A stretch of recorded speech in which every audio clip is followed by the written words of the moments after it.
오늘 말씀 누가복음 4장 16절에서 21절까지의 말씀입니다. 한명의 장로님께서 봉독해 주시겠습니다.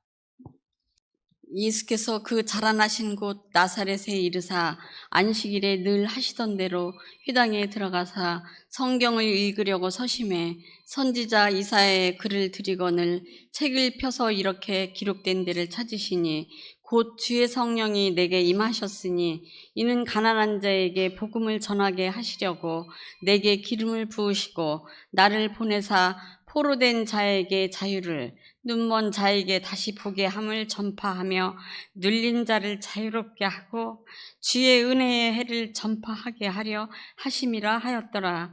책을 덮어 그 맡은 자에게 주시고 앉으시니 회당에 있는 자들이 다 주목하여 보더라. 이에 예수께서 그들에게 말씀하시되 이 글이 오늘 너희 귀에 응하였느니라 하시니. 성경은 하나님의 말씀입니다. 우리 성도들이 요즘에 많은 어려움을 겪습니다. 예상치 못한 고난도 겪고 큰 문제 앞에서 또 질병 앞에서 힘들어한 모습들이 많이 보입니다. 목회자로서 그렇게 될 때 늘 하나님 앞에 나가 기도하게 되는데, 제가 한 찬양을 부르다가 이 찬양을 과연 누가 지었을까 이렇게 보니까 파인 크로스비라고 하는 한 여자 성도가 지은 찬양입니다. 그런데 이분은 난지 2달 만에 맹인이 되었습니다. 그리고 또 얼마 안 있어 부모님이 세상을 떠나서 할머니 손에 자라게 됩니다. 할머니 손에 자라게 됐는데 할머니가 이 아이에게 손을 잡고 늘 성경 말씀을 들려주면서 기도를 했습니다. 여러분, 그렇다고 맹인이며 또 고아가 된 이 아이의 마음이 평화롭겠습니까? 그런데 이 아이가 나중에 자라서 독실한 크리스찬이 됩니다. 그래서 지은 찬양이 있습니다. 우리 435장 찬양, 그냥 반주 없이 우리 다 함께 목소리로만 한번 찬양을 한번 해보겠습니다. 한번 찬양하겠습니다. 나의 영원하신 기업 생명보다 귀하다. 나의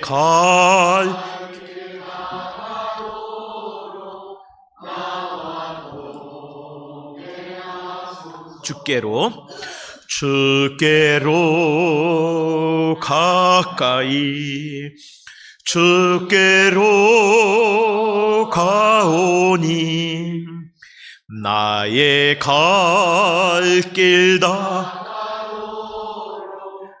나와 동행하소서.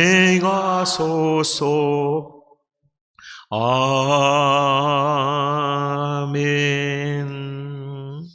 네. 그래서 이분이 나중에 수많은 찬양 가사를 써요. 그래서 우리 찬송가에 보면은 이분이 찬양 시가 많이 올라와 있습니다. 그런데 이분이 나중에 이 역경을 이기고 사람들이 물었어요. 당신 눈 뜨고 싶죠? 네. 그러면 제일 눈 뜨고 뭘 보길 원하십니까? 그럴 때 이 크로스비가 이런 대답을 합니다. 나는 천국에서 눈을 뜨길 원합니다. 내가 눈을 떠서 가장 처음 보는 분이 예수님이길 원합니다.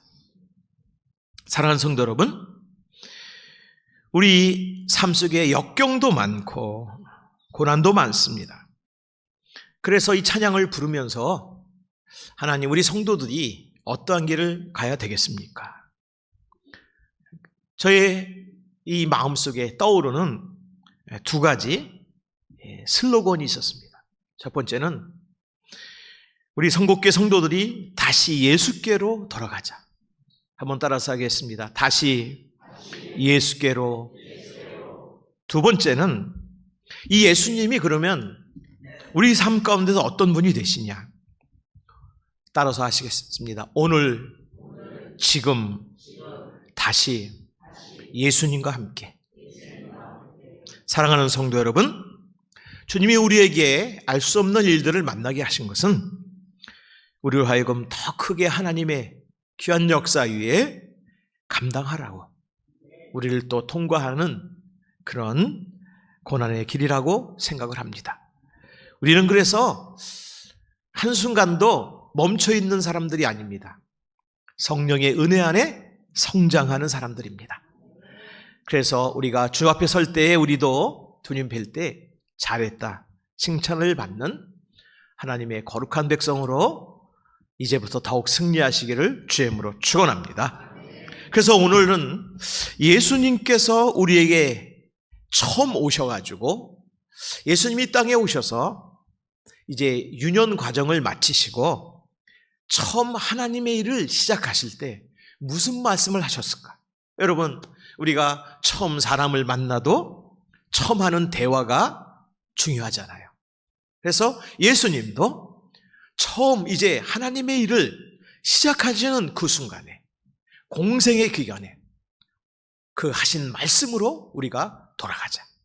그러면 여러분, 우리는 슬픔도 이기고 지금의 어려움도 이기고 하나님께서 우리를 통해서 또 이 땅에 살아갈 때에 하나님의 역사를 이루고 하나님의 놀라운 일들을 또 우리도 예수님처럼 나타내는 주의 거룩한 빛으로 살아갈 수 있는 줄 믿습니다. 자, 우리 예수님이 우리를 위해 오셨는데, 우리를 위해 십자가 지시고 또 수많은 은혜를 베풀어 주셨는데, 그러면 당신의 일을 하실 때 주신 말씀, 그 말씀이 우리에게 얼마나 힘이 되는지 오늘 이 말씀을 보겠습니다. 오늘 4장 16절 말씀 한번 읽겠습니다. 시작. 예수께서 그 자라신 곳 나사렛에 이르사 안식일에 늘 하시던 대로 회당에 들어가서 성경을 읽으려고 서심해 선지자 이사야의 글을 들이거늘 책을 펴서 이렇게 기록된 데를 찾으시니 곧 읽겠습니다. 여기까지만 읽겠습니다. 자, 예수님이 자라나신 곳이 어디죠? 나사렛입니다.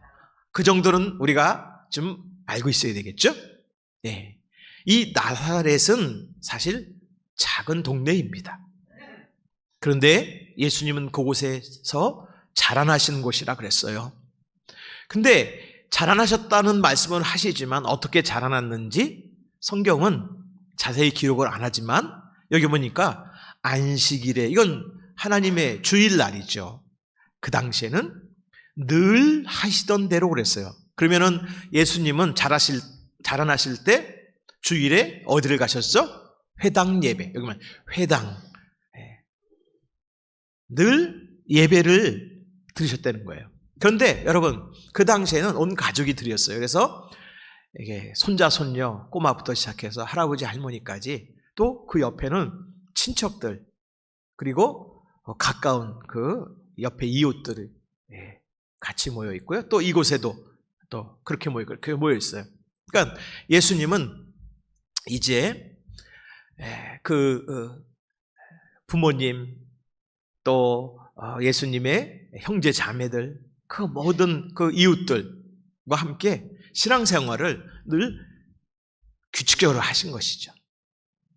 안식일 그 주일에 늘 예배하고, 그리고 여기 보니까 성경을 읽으려고 섰는데 17절에 보면은 이사야의 글을 드렸다. 선지자 이사야의 글은 구약 성경입니다. 누가 드렸을까요? 당시 회당 교회에도 이 성경을 이렇게 펴서 읽는 사람이 있고요. 그리고 이걸 보관해서 이제 성경을 전달하는 사람이 있어요. 지금 보면 예배 순서를 예수님이 맡으신 것이죠. 그러니까 예수님이 처음 정말 당신의 하나님의 일을 시작하실 때 어디서 시작하신 거죠? 회당교회에서 시작하신 거예요. 그래서 거기서 순서를 맡으셨어요. 그리고 성경을 읽으셨습니다. 성경을 읽으셨는데 그 당시에는 성경을 읽는 자가 말씀을 전하는 거예요. 예수님은 무슨 성경을 읽으셨고 그 성경이 우리에게 얼마나 큰 소망이 되고, 그뿐 아니라 예수님도 성경을 읽으시면서 당신이 어떤 길을 가야 할지 찾으셨어요. 물론 예수님은 하나님의 아들이시죠. 네. 그렇게 안 하셔도 예수님은 저 하늘의 보좌를 버리시고 우리를 위해서 이 낮은 이 인간의 몸을 입으시고 우리에게 하나님의 사랑을 알게 하시고 하나님의 소망을 주시고 결국은 십자가에서 모든 걸 다 내어주셨잖아요. 네. 근데 그것이 그냥 하신 것이 아니고 예수님도 시작이 있으셨다는 거예요. 그걸 보면서 우리도 마찬가지입니다. 여러분, 혹시 여러분 삶에 방황하는 그런 순간이 있습니까? 나는 크리스찬으로서 뚜렷한 하나님이 내게 주신 믿음의 길이 무엇인지 잘 모른다, 그러신 분 계십니까? 고난의 길을 가시는 분 계십니까? 그러면 다시 한번 하나님 말씀 앞에 서시기를 부탁을 드립니다. 그 말씀을 다시 한번 전에 읽던 과거의 것이 아니고 지금도 내 안에 살아계셔서 나로 하여금 오늘 하루를 승리케 하시고 또 내일도 하나님의 거룩한 자녀로 살게 하시는 그 생명의 말씀을 다시 한번 붙들어 보시기를 주의 이름으로 축원합니다. 그래서 예수님이 펴신 것은 이사야입니다. 이거는 구약 성경이에요. 아직 신약 성경이 이 예수님 시대는 없었어요. 왜냐하면 예수님의 말씀과 예수님의 그 믿음과 또 행하신 역사와 그리고 그 예수님을 믿는 자들, 사도행전 이런 것들이 예수님이 다 부활하신 후에야 나중에 쓰여지게 되다 보니까 예수님은 구약 성경만 갖고 계셨습니다. 그럼에도 불구하고 예수님은 말씀 속에서 자신을 찾으시고 말씀 속에서 갈 길을 발견하시고 말씀으로 하루를 가정에서든지 사회에서든지 어디를 가든지 그 말씀해 주시는 능력을 가지고 세상을 하나님의 거룩한 자녀로 승리하신 줄 믿으시길 주님으로 축원합니다. 우리도 그 길을 가야 되겠습니다. 어떠한 시련이 있고 어떠한 큰 악한 마귀 사탄이 우리를 앞에서 방해할지라도 여러분, 우리에게는 생명의 말씀이 있습니다. 주님이 그 말씀을 통해서 우리를 가게 하십니다. 여러분, 우리 멈추지 말고 우리 갑시다. 자, 그러면 그 말씀이 어떤 말씀인가? 이제 가족들도 그렇고 성도들 그 안에 있는 많은 사람들이 뚫어지게 예수님을 바라보고 있어요. 그때 예수님 펴서 읽으십니다. 자, 한번 18절 말씀 보겠습니다. 우리 한번 읽겠습니다. 시작. 주의 성령이 내게 임하셨으니 이는 가난한 자의 복음을 전하게 하시려고 내게 기름을 부으시고 나를 보내사 포로된 자에게 자유를, 눈먼 자에게 다시 보게 함을 전파하며 놀린 자를 자유롭게 하고, 19절이요, 주의 은혜를 전파하게 하려 하심이라 하였더라. 여러분 18절로 다시 한번 가겠습니다. 자, 예수님은 우리의 믿음까지도 어떻게 어떤 능력으로 가야 할지를 예수님은 보여주셔요. 자, 18절에 보면 주의 성령이 내게 임하셨다. 할렐루야. 여러분, 우리 성도는 하나님의 자녀입니다. 하나님의 자녀는 우리는 세상의 영이 아니라 성령의 인도하심을 받아 사는 사람들입니다. 그래서 여러분, 우리는 항상 어떠한 일을 하든지 어떠한 문제나 우리가 해야 할 일 앞에서 성령의 도우심을 구해야 합니다. 그것은 기도입니다. 우리의 생활이 바쁘고 여러 가지 수많은 일들이 있다 할지라도 우리가 하나님 앞에 꿇어 엎드려서 물어야 합니다.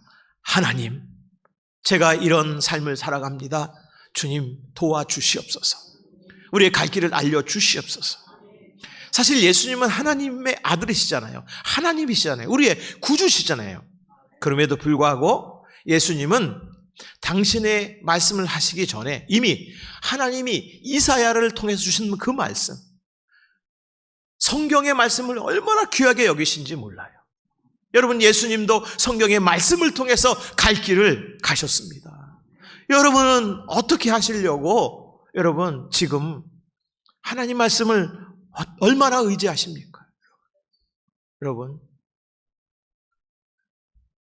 혹시 하나님 말씀을 이제 가까이 하지 않는 분 계신다면 어떻게 하시려고 여러분 하나님 말씀 멀리 하십니까?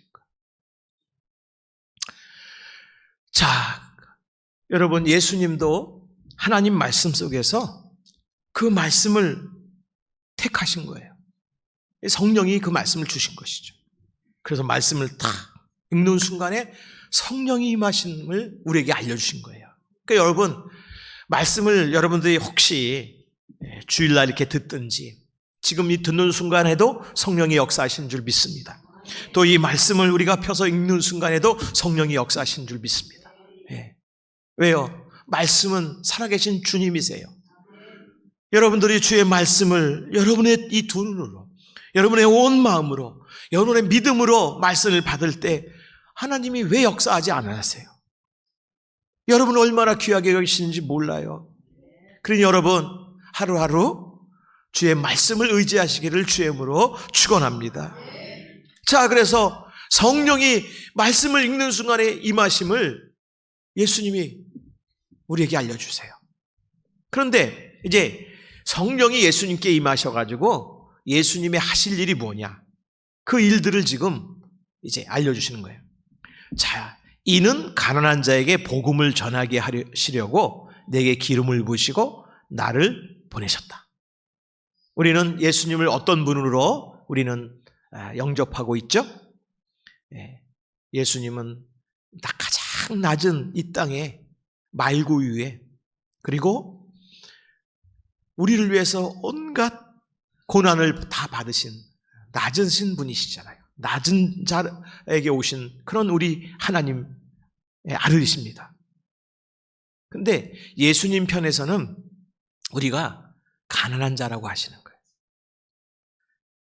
우리 모두가 주님 앞에 서면 가난한 자예요. 우리가 하나님 없이는 살 수 없잖아요. 그렇죠? 가난한 자예요. 하나님의 사랑 없이는 우리는 한순간에도 이웃을 사랑할 수 없고 가족을 사랑할 수 없고 우리는 참된 사랑을 할 수 없잖아요. 왜요? 우리는 가난한 자. 근데 주님 앞에 가난함을 깨달은 자 바로 우리 성도들에게 복음, 기쁜 소식을 전하고 그리고 그 소식을 듣고 다시 하나님의 귀한 자녀로 새로운 삶으로 나가라고 예수님이 지금 그 일을 하시려고 지금 오셨다는 거예요. 그래서 예수님은 그것이 내게 기름 부으신 것이다. 하나님이. 예수님이 예수님 되신 것이 왜입니까? 하나님 앞에 가난한 영혼들 복된 소식을 전하게 하시려고 예수님이 기름을 부으셨다는 것은 이 땅에 오셨다는 거예요.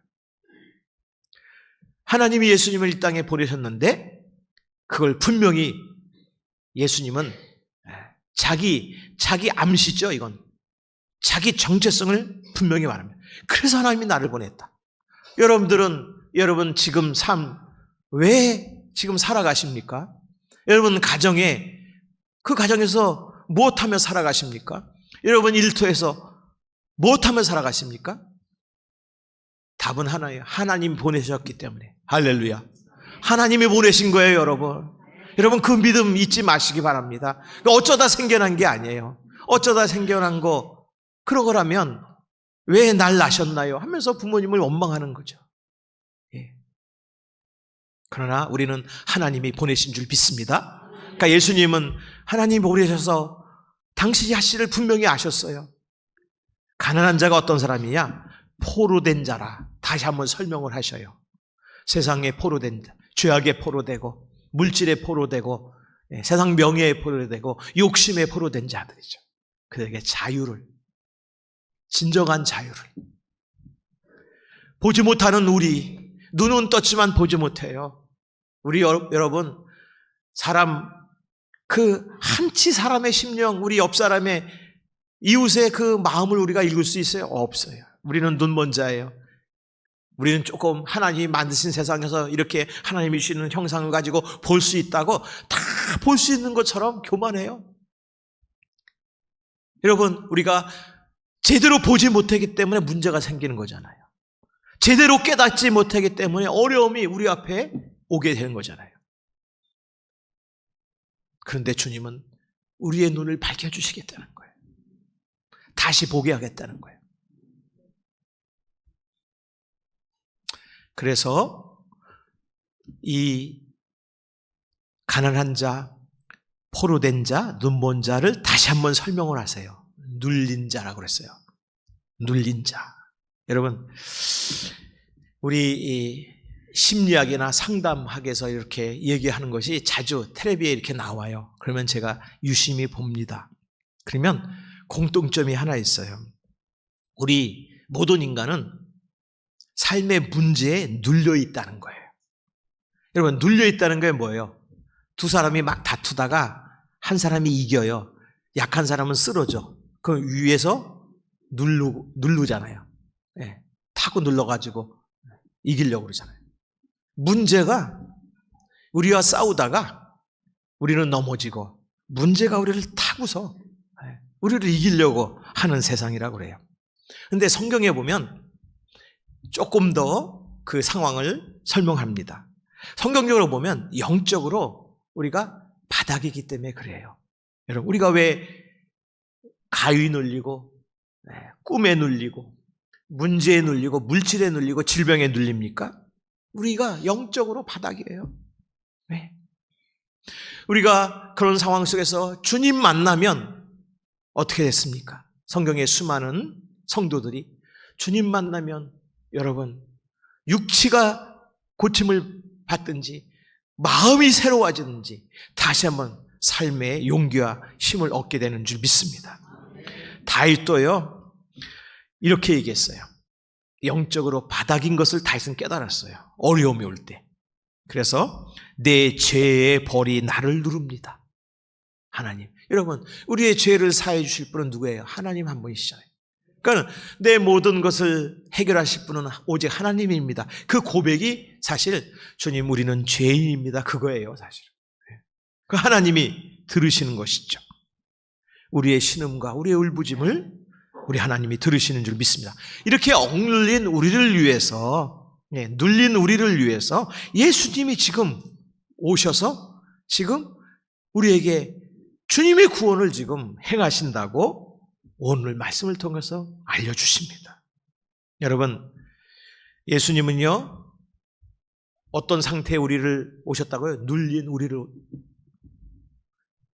해방시키시고 하나님과 함께 할 수 있다 하면서 우리 가운데 지금 예수님이 시작하실 때부터 그리고 예수님이 이 땅에 계시는 그 모든 순간에 그리고 예수님이 부활하셔서 하나님 우편에 앉으시는 지금도 예수님은 우리를 자유케 하시려고, 우리에게 참된 생명을 주시려고, 우리에게 정말 복된 길, 그것이 바로 복음이에요.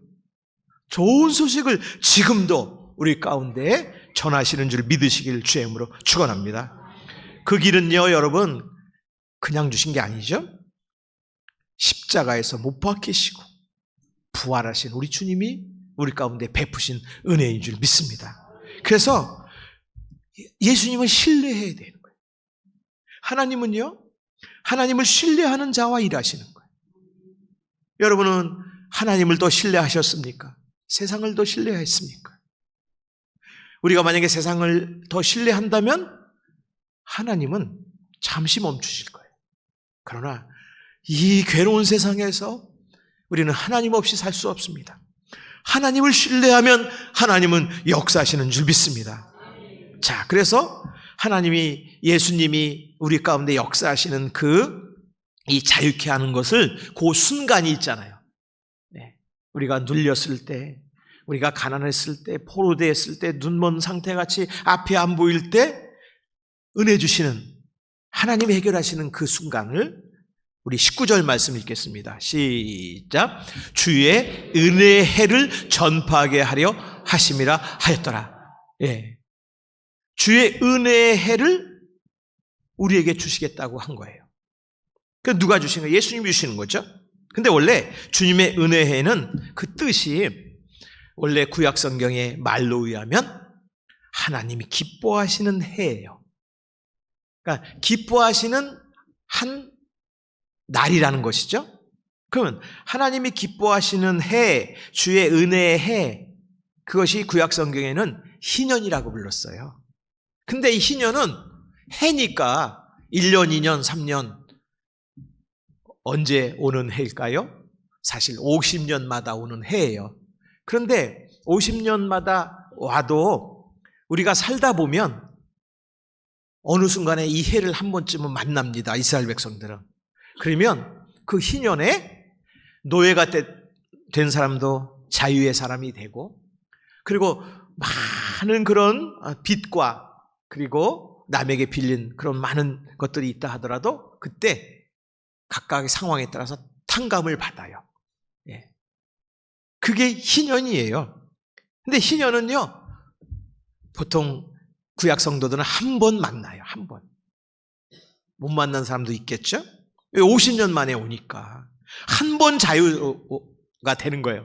근데 또 살다 보면 여러분, 우리가 질병을 겪어도 또 실패가 있어가지고 또 어려움을 겪어도 이것이 조금 있다 또 오잖아요. 그렇죠? 자꾸 와요. 그러면 어떻게 해요? 그런데 여러분, 예수님은 뭐라고 하셨어요? 우리 한번 20절 말씀 읽어보겠습니다. 시작.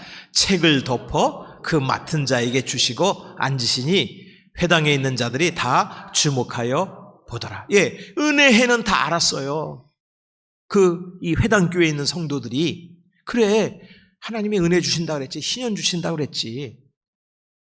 지금 이스라엘 백성들은 예수님 당시에 로마의 식민지예요.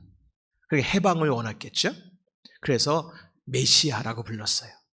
큰 권력과 능력을 가지고 와서 로마를 물리치고 이스라엘 백성을 해방시킨 것을. 그러다 보니까 이 메시아는 큰 힘을 가진 나라의 지도자인데, 그 지도자가 또 여러분 식민지에서 살다 보면 얼마나 배고픕니까? 식민을 받는 그런 나라 백성들은 배고프죠.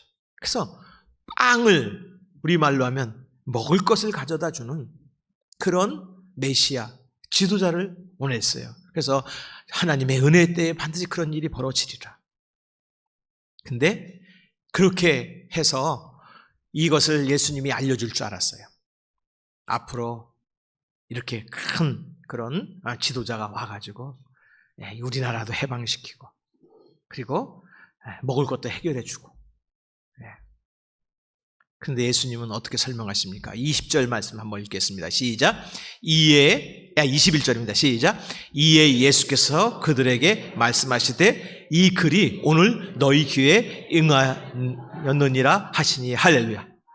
예수님은 이 말씀을 딱 이 사람들에게 읽어준 후에 이 말씀이 너희 귀에 응했다. 무슨 말씀일까요? 듣는 자가 지금 이 말씀대로 이루어진다는 거예요. 근데 이 너희 귀에 응하였다고 하는 그 이스라엘에서 성경이 나오는 표현은 이 말을 하는 지금 선포자 누구죠? 예수님이 희년은 50년 만에 오지만 지금 너희 귀에, 너가 듣는 너희는 이 말씀에 따라 하나님의 은혜를 만난다는 거죠. 그러니까 예수님은 한 번 오시는 분이 아니에요. 여기 과거의 신앙이 좋으셨던 분 계실 거예요. 그때만 오신 것이 아니에요. 그 예수님은 지금도 살아계셔서 오늘 나와 함께 하시고 앞으로 주님 앞에 설 때까지 그 주님은 매 순간마다 은혜의 해를 선포하는 줄 믿으시길 주의 이름으로 축원합니다. 그래서 이 주님이, 우리 예수님 부르고 예수님과 함께하는 이 복음을 가진 우리들은요, 희년보다 더 놀라운 은혜가 매일 주님을 바라보고 주님과 함께 할 때 주님이 허락하십니다. 한 번만 주시는 게 아니에요, 여러분. 전에만 주시는 게 아니에요. 아이고, 전에 은혜 많이 받았는데, 여러분, 예수님은요, 날이 갈수록 더 큰 은혜로 역사하신 줄 믿습니다. 전에 은혜로 멈춰 있는 사람은 더 큰 은혜를 모르는 사람이에요. 여러분, 달력의 한 1년으로 주님은 멈추신 분이 아니에요. 주님이 지금 이 말씀을 선포하는 이 순간부터 그 귀로 듣는 자들, 주의 말씀을 듣는 자들은 여러분, 주님이 오실 때까지, 주님이 이 땅에 다시 오시잖아요. 아니면 우리가 먼저 우리 생명이 끝나는 날 주님을 만나잖아요. 그 순간에도 주님은 우리로 하여금 구원받은 하나님의 자녀로 참 은혜를 우리 가운데 날마다 주시는 줄 믿으시길 주의 이름으로 축원합니다. 그래서 고린도 후서에 보면은 지금은 은혜의 때라고 그랬어요. 지금은 은혜의 때라고 그랬습니다. 사랑하는 성도 여러분, 너희 귀에 오늘 응하였느니라. 할렐루야.